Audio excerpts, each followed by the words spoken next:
I slipped the cyanide into my brother's coffee that morning. Not enough to kill him outright, but just to watch him writhe and confess before the paramedics arrived. It was the first time I'd ever seen my mother beg for mercy. Her designer pearls clattering against the marble countertop as she clawed at my sleeve, which used to be his. And in that moment, as the sirens wailed closer, I realized revenge wasn't about the body you wore, it was about the soul you'd stolen back. The rain hammered the roof of our family home in Oakwood Heights, that cookie-cutter suburb outside Chicago, where everyone pretends their lawns are greener than their neighbors' secrets. It was the kind of place where dads grilled burgers on weekends and moms hosted book clubs that dissolved into wine-fueled gossip sessions about who was sleeping with the PTA president. I'd grown up there. Ellie Harper, the good daughter, the one who volunteered at the local shelter and dreamed of escaping to New York with a portfolio of sketches and a heart full of foolish optimism. But dreams have a way of curdling into nightmares when your own blood sells you out for a quick buck. It started with the money. 86 dollars. To be precise, pilfered from the Harper and Sons accounting firm. The legacy Dad built from nothing after Mom's side of the family cut him off for marrying beneath her station. I was 25, fresh out of community college with a certification in bookkeeping, when Dad pulled me aside one rainy afternoon in the office basement. His face was ashen, tie loosened like a noose he'd half escaped. Ellie, Kiddo, we got a problem. The books are off. IRS is sniffing around. He slid a ledger across the desk, pages dog-eared and stained with coffee rings. I trusted him. Hell, I worshipped him. So when he begged me to fix it, to backdate a few entries and make it look like a vendor error, I did. What I didn't know was that the real thief was my brother, Alex, golden boy Alex, with his Ivy League smirk and Wall Street ambitions, who'd been siphoning funds to fuel his coke habit and underground poker games in the city. The feds came for me 6 months later. A tip line call, anonymous, of course, led them straight to my cubicle. I remember the cold snap of handcuffs, the way my sketchpad tumbled to the floor, charcoal smudges blooming like bruises on the carpet. Dad testified against me, voice cracking over the stand as he claimed I'd always been unstable, prone to impulsive decisions. Mom? She sat in the gallery, stone-faced, her silk blouse the only thing moving as she dabbed at phantom tears. Alex? He visited me once in county lockup, smelling of expensive cologne and fresh betrayal, whispering, Sadi. Sis. Dad said it had to be you. Family first, right? I got 5 years in federal prison for wire fraud and embezzlement. Alex got a corner office and a corner on the market. Prison was a special kind of hell, the sort that strips you down to bone and sinew. Danville Women's Correctional Facility, downstate Illinois, endless gray corridors echoing with shouts and sobs, the metallic tang of fear baked into every meal tray. I learned to keep my head down, to trade cigarettes for protection, to sketch portraits of the other inmates in the dim glow of a contraband flashlight. That's where I met Dr. Lena Voss, a disgraced neuroscientist serving time for unethical experiments on death row inmates. She'd been the head of a black-budget DARPA project called Echo Chamber, body-swapping tech, the kind that sounded like science fiction but felt like God's cruelest joke. It's not magic, Ellie, she'd say during yard time, her voice a conspiratorial hiss under the chain-link fence. It's neural mapping. We sync brain waves, reroute synaptic pathways. One body goes dark, the other wakes up wearing your skin like a suit. Lena had a grudge deeper than mine. Her funding got yanked after a test subject flatlined mid-transfer, and the brass buried it under red tape and NDAs. But she still had access to a prototype device, smuggled in parts by a guard on her payroll. "Why me?" I asked one night, as she sketched schematics on a napkin stained with contraband ink. She eyed me like a lab rat with potential. "Because you're clean. No priors before this frame job. And because I see the fire in you, the kind that burns slow and leaves nothing but ash." We planned it meticulously over months. I'd swap with Alex on his next sympathy visit. The device was a sleek neural crown, disguised as a headache relief band. One zap, and we'd trade places. I'd walk out in his body, resume his life, and dismantle the Harpers from the inside. He'd rot in here, wearing my scars like ill-fitting tattoos. The swap happened on a sweltering July afternoon, Alex's Mercedes idling in the visitor lot like a chrome beast. He leaned in through the plexiglass divider, all false concern and practice charm. "Missed you. Elle. Brought you that lavender soap you like." I smiled, the crown hidden under my jumpsuit collar, humming faintly against my temple. Lena's voice crackled in my earpiece, hidden in a hollowed-out Bible. Initiate in 3, 2. The world blurred. A vertigo whirl of colors and screams, mine and his, tangled in the ether. When I blinked back to reality, I was staring at my own face, slack-jawed and confused, through the divider. Alex me, mouthed silent curses as guards dragged him away. I straightened my tie, his tie, tasted the mint of his gum lingering on my tongue, and walked out into the free world. Free, but borrowed. Vengeance incarnate. Adjusting to Alex's life was like slipping into a stranger's fever dream. His apartment in Lincoln Park overlooked Lake Michigan. All glass walls and minimalist furniture that screamed, "I have more money than morals." I rifled through his closet, tailored suits, Rolexes ticking like accusatory fingers, and found the ledgers hidden in a floor safe, coded entries tallying his thefts down to the cent. 86 grand was just the tip. He bled the firm dry for over 200, funneling it into offshore accounts, and a mistress named Kendra who texted him nudes from a penthouse in Miami. I forwarded everything to an anonymous Dropbox, but that was child's play. Real revenge required precision. The slow twist of a knife no one sees coming. First order of business, the family dinner. Dad insisted on weekly gatherings, a ritual to keep the bonds tight after my unfortunate mishap. I arrived at the Oakwood house in Alex's Porsche, the engines masking the thunder in my chest. Mom greeted me at the door, her hug perfunctory, lips pursed in that way she had when swallowing bile. "You look tired, honey. Work stressing you?"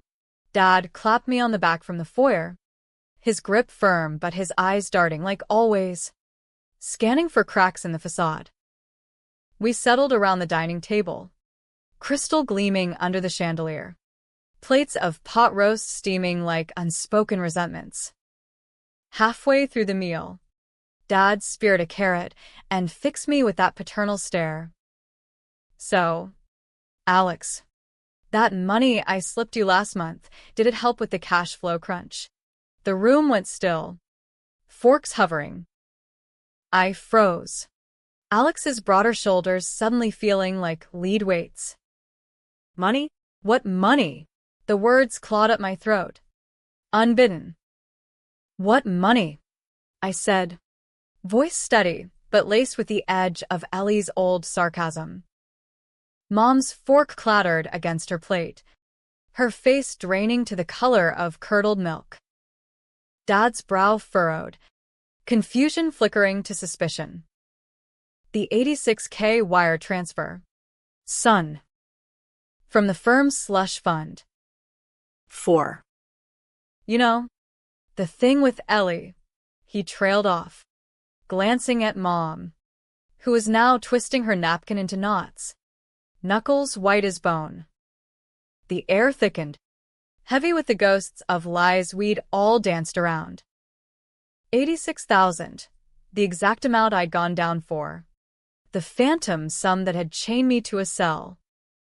But Dad had paid it back. To Alex? For what? The thing with Ellie? My mind raced. Synapses firing in this stolen skull. Was it hush money? A bribe to keep Alex quiet about something worse? Mom's eyes met mine, his eyes, and for a split second, I saw it. Not guilt, but terror. Raw. Animal fear that the mask was slipping. I forced a laugh. Alex's easy baritone rumbling out. Oh, right. Yeah. It helped. Cleared up that vendor mess. But inside, Ellie screamed. This wasn't just theft, it was a cover-up layered on a betrayal. Dad had framed me not once, but engineered the whole damn charade to protect Alex's golden future. And Mom? She knew. God. She knew everything. That night, alone in Alex's apartment, I paced the hardwood floors, the city lights bleeding through the blinds like accusatory spotlights.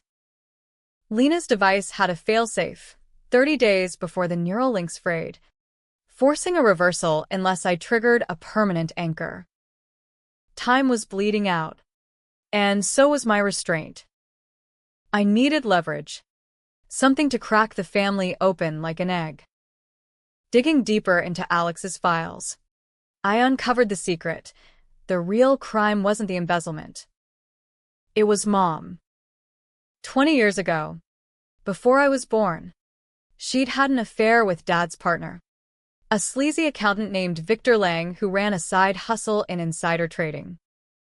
When Victor threatened to expose her, Dad killed him, staged it as a suicide in his garage. Noose from the rafters. Alex and I were kids then. Dad made Mom confess to me years later, swearing me to silence as the strong one. But Alex? He'd overheard and used it to blackmail them into covering his tracks. I'd taken the fall for his thefts to bury the murder, our family's original sin, laundered through my life. Rage boiled over, hot and viscous. Controversial decisions? Hell, I'd crossed that line the moment I zapped into this body. But now, I had to go darker. I seduced Kendra, Alex's mistress. Over martinis at a Gold Coast lounge, his charm was a weapon I'd wielded clumsily at first. But her laughter came easy when I whispered promises of stability, of leaving the shadows for something real. She spilled everything, Alex's poker debts to Chicago mobsters, the threats scrawled on napkins, the insurance policy he'd taken out on Dad's life. By dawn, she was mine, an unwitting pawn in my chess game. I leaked the mob ties to the feds anonymously, timing it for maximum fallout. Alex's, my phone buzzed with alerts, accounts frozen, warrants issued. But I played innocent, calling Dad in a panic. They're coming for me. Pops. What the hell did you do? The tension coiled like a spring. Family meetings turned into war rooms. Dad pacing the study with tumblers of scotch, Mom popping Xanax like candy. I pushed boundaries. Controversial as sin, I slept with Dad's executive assistant, a sharp-tongued redhead named Riley who'd always eyed Alex with disdain. It wasn't lust, it was intel.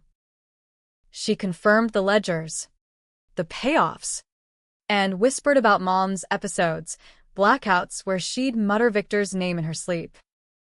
Was Mom cracking? Or had she been the architect all along? I dosed her wine with a mild hallucinogen from Lena's prison contraband kit, nothing lethal. Just enough to make her relive the past, to babble confessions into a hidden recorder. Victor. He deserved it. Your father. We had to. The tapes were gold, but wielding them felt like juggling lit matches in a powder keg. As the 30th day loomed, the climax brewed in the Harper boardroom. Dad called an emergency meeting, the firm's fate hanging by a thread. Alex's empire, my borrowed throne, was crumbling, clients fleeing, shares tanking. I arrived in a power suit, heart hammering against ribs that weren't mine. We need to liquidate, Dad said, voice gravelly, eyes bloodshot. Mom sat silent, a ghost in pearls. I leaned forward, channeling Ellie's fire through Alex's poise. Or we come clean. About everything. The money. Victor. Ellie. The room detonated. Dad lunged. Fistballed. You little shit. After all I've done. But Mom shattered first, sobbing. It was me. I pushed him. That night in the garage. Your father covered it up. And Ellie. She knew too much. We had to protect Alex. The future. Twist hit like a freight train. Me, Ellie knew? Flashes pierced the neural haze. Childhood memories I'd buried. A rainy night when Mom pulled me aside, tears streaming. Your father's in trouble. Baby. Victor's gone. You have to promise, never tell. Ide forgotten. Repressed it under layers of daughterly devotion. The frame job wasn't just for Alex, it was to silence me, the keeper of the family's rotting core. I'd borne the crime because deep down, I'd been complicit, carrying their sin like a shadow twin. Rage twisted to horror. Was I the villain here? Swapping souls to atone for my own blindness? In the chaos, sirens wailed again, feds. Tipped by my own leaks. Dad drew a pistol from his desk drawer. The same one from Victor's suicide. No one leaves, he growled. But Mom turned on him, clawing for the gun. The shot cracked, wild, deafening, grazing my arm, blood blooming hot on Alex's sleeve. Not mine, but it burned like hellfire. I tackled him, the crown's failsafe humming to life, neural pathways fraying. As cops burst in, I triggered the anchor. Permanent swap. Alex's body was mine now. Forever. Ellie, the real one, would wake in prison, wearing my innocence like chains. They hauled Dad away in cuffs. Mom catatonic in an ambulance. Kendra vanished with the offshore keys. Riley slipped me a kiss and a number before fading into the night. I stood in the rain-slicked parking lot, Alex's reflection staring back from a puddle, broader jaw, haunted eyes. Free, or forever trapped in the skin of the brother I avenged. The feds cut a deal, immunity for the tapes, the full confession. The firm dissolved, assets seized, but I walked, Ellie Harper, reborn as her brother's ghost. Months later, in a cramped studio overlooking the lake, I sketched the family portraits anew, not faded lies, but raw truths, Mom's vacant stare, Dad's clenched fists, Alex's smirk twisted into regret. Prison mail came weekly, his scrawls pleading for reversal that would never come. You stole my life. Cease. But maybe I deserved it. Debatable. Yeah. Justice or monstrosity? I burned the letters, watching flames dance like Lena's neural maps.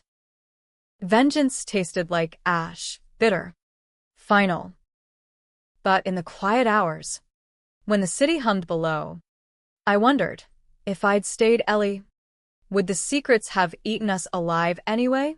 Or was the swap the mercy we all craved? The end? Call it redemption wrapped in ruin. Or just another American tragedy, where blood ties bind tighter than law. You decide.